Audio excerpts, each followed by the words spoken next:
France की क्रांति के कारण 18वीं सदी में फ्रांस 3 वर्गों में विभाजित था।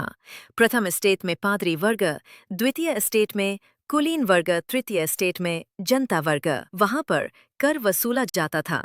सभी करों को केवल तृतीय स्टेट द्वारा ही दिया जाता है। इसके विरोध में देश की जनता और लुईवा के बीच विद्रोह शुरू हो गया। इस प्रकार 5 मई 1779 को फ्रांस की क्रांति की शुरुआत हुई। राजा लुई 16वें की निरंकुश और स्वेच्छाचारी शासन प्रणाली ने जनता में सामाजिक असमानता।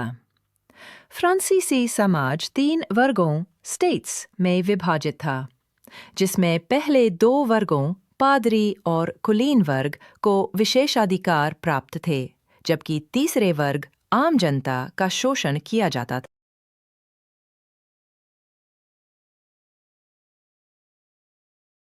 जनता में असंतोष।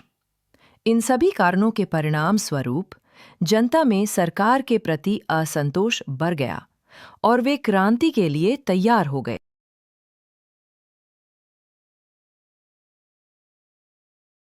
संकट। फ्रांस की आर्थिक स्थिति बहुत खराब थी और सरकार दिवालिया होने की कगार पर थी, जिसके कारण जनता पर भारी कर लगाए गए थे।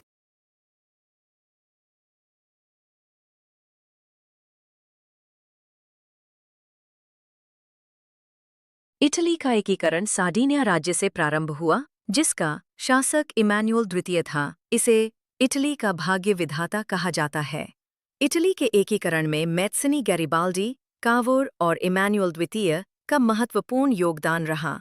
इटली के एकीकरण में सबसे बड़ी बाधा ऑस्ट्रिया थी। कावोर ने क्रिमिया के युद्ध में भाग लेकर ऑस्ट्रिया के साथ संधि कर ली।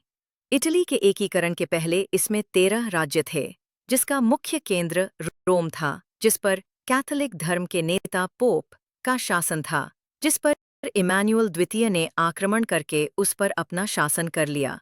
इस प्रकार 20 सितंबर 1870 शुरू हुआ इटली का एकीकरण शुरू हुआ।